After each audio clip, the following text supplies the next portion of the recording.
आज आपका टॉपिक क्या है? समास। परस्पर संबंध रखने वाले दो या दो से अधिक शब्दों के मेल को समास कहते हैं। इसमें ये बातें हैं, एक तो परस्पर यानी आपस में परस्पर संबंध रखने वाले दो या दो से अधिक और शब्दों के मेल को। तीन बातें हैं, शब्दों का मेल हो, शब्द कितने हो, दो या दो से अधिक हो, यानी कम से कम दो, और उनका आपस में संबंध हो, वो क्या कहते हैं? समास कहते हैं। जैसे राजा का पुत्र, दो या दो से अधिक हो गए, राजपुत्र। समास के भेद हैं 6।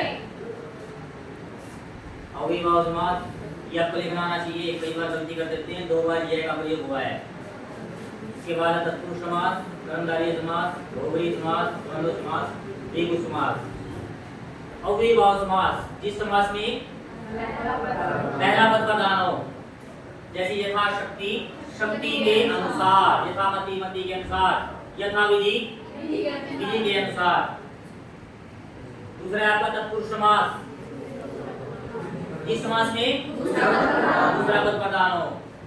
इसमें आपके कारक आते हैं, इसमें पहला कारक आपका नहीं है, संस्कृत में कारक है ना, पहला कारक आपका नहीं है, और संबोधन ये कारक आपका नहीं है, बाकी सारे के सारे कारक हैं। कर्म, करण, संप्रदान, अकारण, संबंध, अधिकरण, इनकी विभक्तियां हैं, तो हर समास में उसकी विभक्ति का लोप हो जाएगा। जिस समास में कर्म कारक की विभक्ति का लोप हो, जिस समास में कर्ण कारक की विभक्ति का लोप हो, जिस समास में संप्रदान कारक की विभक्ति का लोप हो, जिसे संप्रदान कारक कहते हैं, अपादान कारक की विभक्ति का लोप हो, संबंध कारक की विभक्ति का लोप हो, अधिकरण कारक की विभक्ति का लोप हो। विभक्तियां ये है, कर्म तत्पुरुष समास, इसकी कर्म कारक की क्या है? ओ, जैसे ग्राम गति, ग्राम को गत। कर्ण तत्पुरुष समास और अपादान तत्पुरुष समास दोनों में विभक्ति क्या है? से। लेकिन अंतर क्या है? इसका तो है से द्वारा, हस्त लिखित, हस्त द्वारा लिखित, हस्त से लिखित, और ये है जुदाई, देश निकाला, देश से निकाला, विद्याहीन, विद्या से हीन, जुदाई, दूर से ले जाना। इसके बाद है संबंध तत्पुरुष समास के लिए देशभक्ति, पितृभक्ति, मातृभक्ति। इसके बाद है संबंध कारक का एक ही, इसमें 3 विभक्तियां हैं, जैसे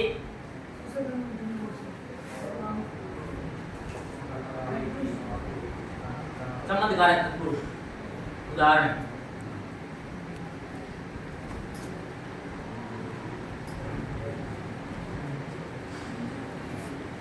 क्या आएगा? का एक ही, बताओ, संबंध कारक।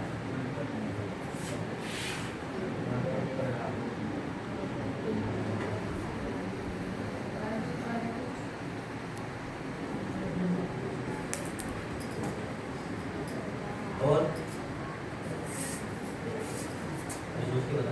इसके बाद आपका जी बना गया, उसमें बे और पर है, इसमें 2 विभक्तियां हैं। क्या है इसमें?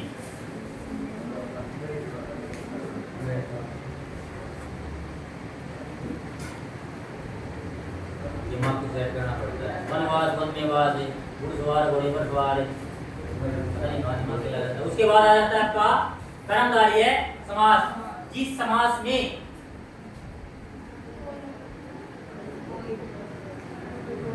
विशेषण विशेष्य का संबंध हो, उपमेय उपमान का संबंध हो। जैसे नीलकंठ, नीला है दो, नीलकमल, नील है क्या? नहीं, पीतांबर नहीं आएगा, इसमें आएगा आपका पूरी में आएगा।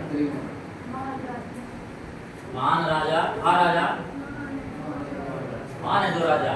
बहुव्रीहि समास, इस समास में कोई भी पद प्रधान नहीं है, अर्थात कोई और पद प्रधान है, जैसे लंबोदर, लंबा है उधर जिसका, विशेष के लिए आता है ये। जैसे गणेश जी, नीलकंठ, नीला है कंठ जिसका, पीतांबर, नीले है वस्त्र जिसके, जिसका, जिसके, जिसकी, इसमें विग्रह में ये आएगा और इसमें आएगा जो, लगभग इसमें। द्वंद्व समास, इस समास में दोनों पद प्रधान सबसे आसान है, दाल रोटी, दाल और रोटी, दिन रात, दिन और रात। द्विगु समास, इस समास में पहला पद संख्यावाची हो, शताब्दी, शब्द, अंकों का, सालों का समाहार, चौराहा, चार राह का समूह, समाहार। आसानी के लिए ये आपको आना चाहिए, पहला पद प्रधान, दूसरा पद प्रधान, दोनों पद प्रधान, कोई भी पद प्रधान नहीं। पहला पद संख्यावाची और जिसमें विशेषण विशेष्य का संबंध हो। आपको पता होना चाहिए इसके ये कौन सा है, पहला पद जो है, दूसरा पद किसमें है प्रधान, दोनों पद किसमें है प्रधान, कोई भी पद प्रधान नहीं। पहला पद संख्यावाची, विशेषण विशेष्य का संबंध, कर्मधारय है। पहला पद संख्यावाची, द्विगु समास, कोई भी पद प्रधान नहीं। बहुब्रीहि समास, दोनों पद प्रधान। द्वंद्व समास, दूसरा पद प्रधान। तत्पुरुष समास, पहला पद प्रधान। ये आपका समास था जो आपको समझ में आ गया होगा। आया समझ में? बस इतनी आवाज।